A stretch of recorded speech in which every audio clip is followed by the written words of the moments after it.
how the Prime Minister switched from Hindi to English? Well, that was to give a message to the entire world about what next. How India is planning to make Pakistan, the terrorists and their backers pay. The Prime Minister was speaking during a rally in Bihar's Madhubani and asserted that India will identify, trace and punish every terrorist and their backers, and we will pursue them to the ends of the earth. Let's listen in once again to this message that the Prime Minister gave from Bihar, making it absolutely clear to the entire world. Today, from the soil of Bihar, I say to the whole world, India will identify, track and punish every terrorist and their backers. We will pursue them to the ends of the earth. India's spirit will never be broken by terrorism. Terrorism will not go unpunished. Every effort will be made to ensure that justice is done. The entire nation is firm in this resolve. Everyone who believes in humanity is with us. I thank the people of various countries and their leaders who have stood with us in these times.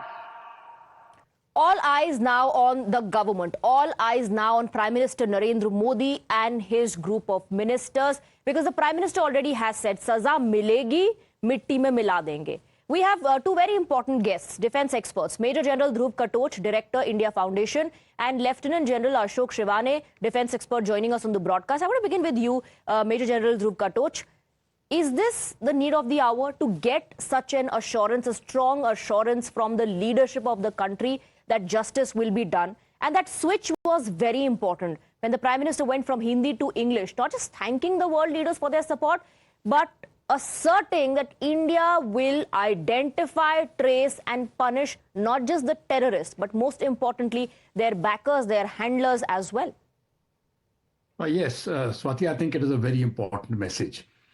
It conveys, one, the political will. And coming from the Prime Minister of India, and that too Prime Minister Modi, it has gone across the world. Secondly, more importantly, I think it indicates the national will. With the Prime Minister speaking, and he has got the backing of every single political party in India.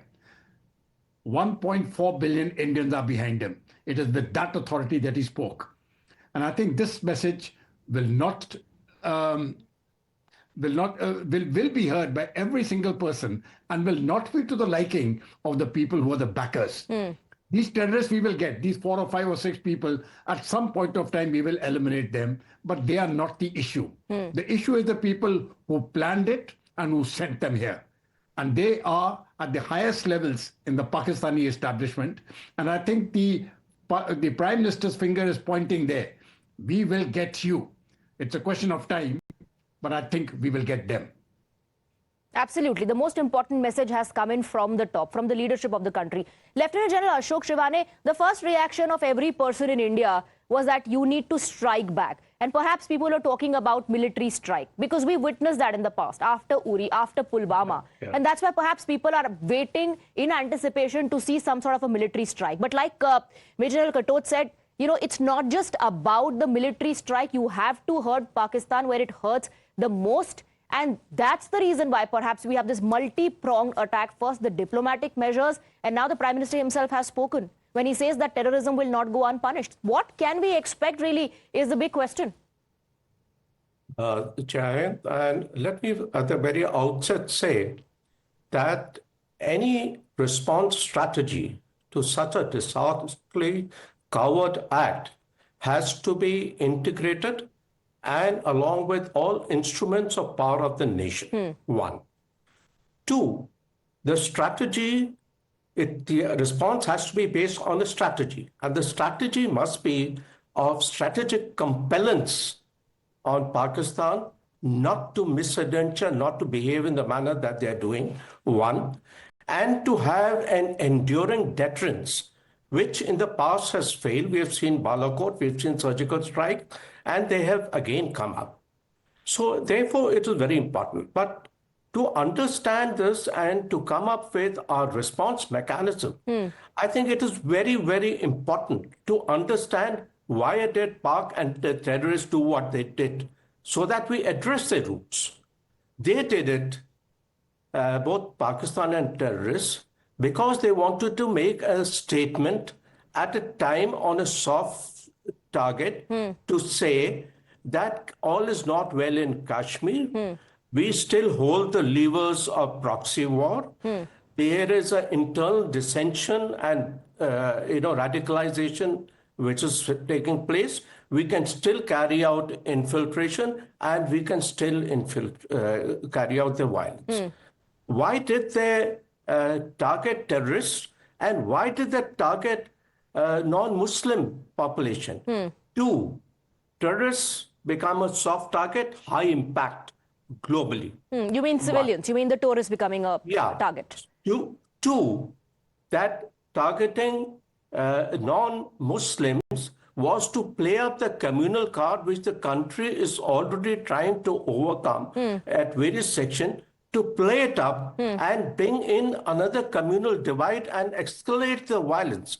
So we must not fall prey to it. We have to address this in a response, integrated, which is both addressing the problem of Kashmir, which is based on Pakistan, and addressing the problem in Kashmir, which is related to indigenous indoctrination and religious fundamentalism, So you're which saying, is joining hands. Yes, at multiple levels. We have to fight this war at multiple levels, not just focus on Pakistan, but also focus on what's happening perhaps in Kashmir on ground.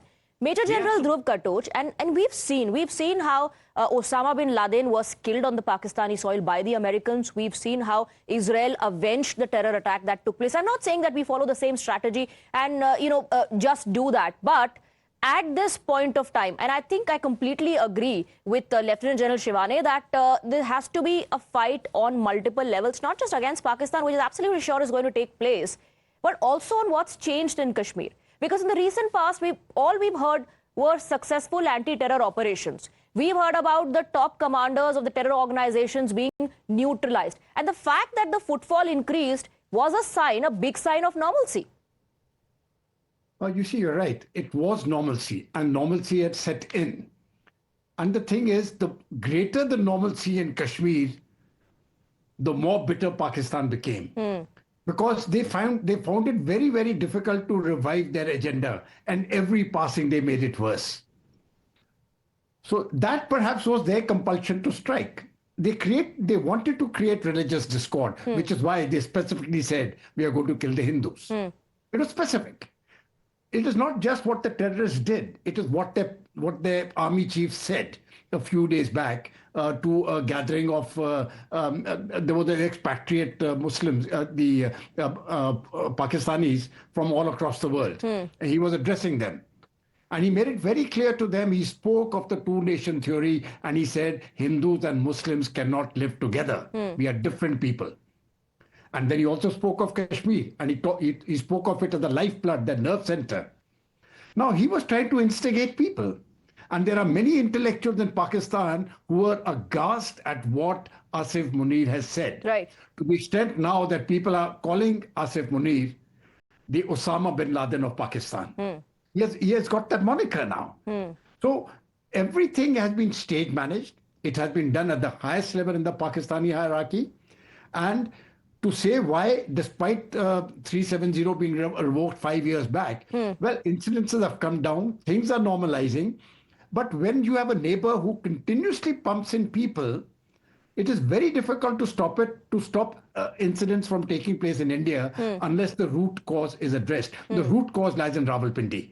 Their army headquarters, their ISI headquarters, which means the DGISI and the army chief, both have to be addressed. The Pakistani Prime Minister, I'm afraid, too, has to be addressed. He's complicit in this act of terrorism. And I feel all three at some time should be tried in the international court for promoting terror. You're making a very important point, and that perhaps answers, all the doubts and suspicions that are being raised by political parties. And the moment the opposition starts pointing fingers, it becomes political. That dilutes the whole purpose.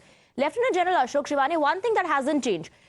Governments have changed in this country. The incidents of terror have come down. Yes, for sure. Situation on ground in Kashmir has also changed, and political dispensations keep changing. What does not change is Pakistan's intention. Perhaps that's the reason why there was also a surge in infiltration attempts, like Major General Katoch pointed out, because Pakistan is one such neighbor that will keep on pumping, producing these terrorists from their factory and pushing them through borders. The whole world is watching this. I understand we have to fight our battle, this fight against terrorism alone.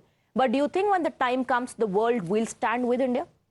Yes, certainly. I think so, because if you look at Pakistan, Pakistan plays up the Kashmir card again and again, particularly through its military or the mullahs, to bring out its relevance. Why has, if you join the dots, Munir's statement, what is happening on the internal front, the high-profile visits, what is happening in Bengal, and how the terrorism and the infiltration has come down in Kashmir, this all irked them. Kashmir, yes, I agree that what is in Kashmir is negative peace presently, which is suppressed by violence. Enduring peace will take time, but we are already on the road for an enduring peace by the steps that have been taken as such. So Pakistan is doing this to ensure the army's relevance, which is a state within state, whose existence depends on raising the Kashmir issue, diverting their attention, and they consider themselves the keepers of the Islamic ideology of Pakistan. So therefore, we have to target them. We have to target the military.